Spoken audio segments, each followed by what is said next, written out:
उपलब्धता केली पाहिजे। मी देखील सरकारमध्ये आहे, काळजी करू नका। उपमुख्यमंत्री आहे मी मुख्यमंत्री राहिलेलो आहे आणि त्यामुळे चिंता करू नका, निधीसाठी काळजी करू नका।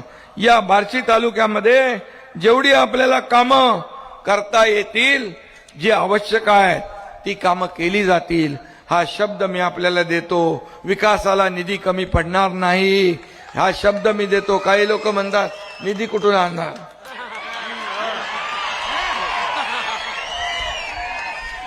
अरे हा एकनाथ शिंदे पण सरकारमध्ये आहे आणि त्यामुळे आपल्याला मी एवढंच सांगतो, विकास कामांमध्ये कुठेही डावं उजवा आम्ही करत नाही। साठी उद्योग रोजगार इकडे काय एमआयडीसी कुठं आहे का नाही? अरे कुठं करायची जागा जमा करा, लगेच द्यायला लावतो मी। उदय सामंत यांना मी तत्काळ सांगतो, तुम्ही तयारी तुमची करा, उद्योग आणायचा, एमआयडीसी स्थापन करायचं काम एकनाथ शिंदे करेल, हा शब्द माझा आहे। कामाला लोकांच्या हाताला रोजगार पाहिजे, तरुणाच्या हाताला रोजगार पाहिजे। या बार्शीतला या वैराग मधला तरुण नोकरीसाठी मुंबई ठाणा पुणे इकडे जाता कामा नये, त्याला इथंच रोजगार मिळाला पाहिजे, ही भूमिका सरकारची आहे। आणि म्हणून मी आपल्याला एवढंच सांगतोय की आता सोपल साहेब आणि आम्ही आता सोबत आहोत, एकत्र आहोत आणि वैराग नगरपंचायत दत्तक घ्यायचे। नगरपंचायत तर लगेच घेतो, कारण नगरपंचायत जी आहे या ठिकाणी ती नगरविकासकडे येते, बरोबर ना? आता नगरविकासासाठी तुम्हाला काय काय किती पैसे पाहिजे सांगा। मी आता तिकडे आचारसंहिता नाही आहे, तिकडे आचारसंहिता नाही, तुम्हाला सांगा महत्वाची क्रमांकाप्रमाणे नावं सांगा, कामं सांगा आणि ती कामं या ठिकाणी एकनाथ शिंदे केल्याशिवाय राहणार नाही, हा शब्द मी आपल्याला देतो। तुम्ही काय काढले? नगराध्यक्षांनी दिलंय, हायमास, रस्ते, गटारी 20 कोटी, वैकुंठ स्मशानभूमी 5 कोटी, सीसीटीव्ही 2 कोटी, नगरपंचायत नवीन इमारत बांधकाम 7 कोटी। काय इमारत नाही आहे मग बसता कुठं? ग्राम अरे कारभार कुठं करता? मग तुम्हाला पहिलं हे काम केलं पाहिजे, नगरपंचायतची चांगली इमारत बांधली पाहिजे, तात्काळ ती बांधली पाहिजे। आणि मी तुम्हाला सांगतो, हे 34 कोटी रुपये जे आता तुम्ही मला निवेदन दिलेलं आहे, याचा पहिला टप्पा तुम्हाला उद्याच्या उद्या मिळाल्याशिवाय राहणार नाही।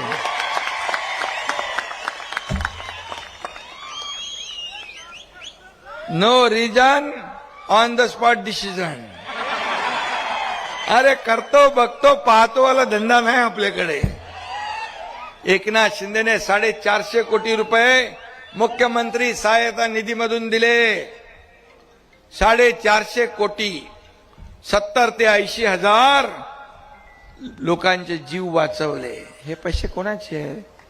हे जनतेचे पैसे आहेत, हे आमचे नाही। आम्ही मालक नाही, आम्ही सेवक आहोत, तुम्ही मालक आहात। कारण कुणाला बसवायचं, कुणाला वर उचलायचं आणि कुणाला आपटायचं ते तुम्ही ठरवता। त्यामुळे काही लोक मालक बनतात, पण मालक जनता आहे। आणि म्हणून मी मुख्यमंत्री असतानाही कार्यकर्ता म्हणून काम केलेलं आहे, त्याचा मला अभिमान आहे।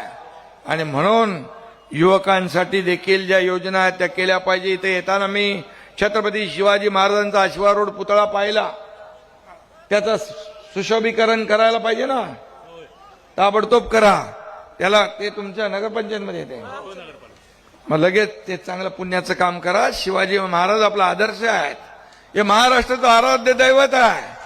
ताबडतोब त्याला जे काही स्मारकाला लागतंय सुशोभीकरणाला किती पैसे लागतात? 5 कोटी। तुम्हाला ताबडतोब सुशोभीकरणासाठी स्मारकाच्या ताबडतोब जे लागणार आहेत 5 कोटी लागतील, जेवढे काय लागतील ते ताबडतोब दिले जातील। आणि त्याची ऑर्डर पण आता मी तुम्हाला सांगतो, तिकडे आचारसंहिता नाही आहे। मी मुंबईत पोहोचायच्या अगोदर तुमच्या व्हॉट्सअपवर त्याचा ऑर्डर येईल.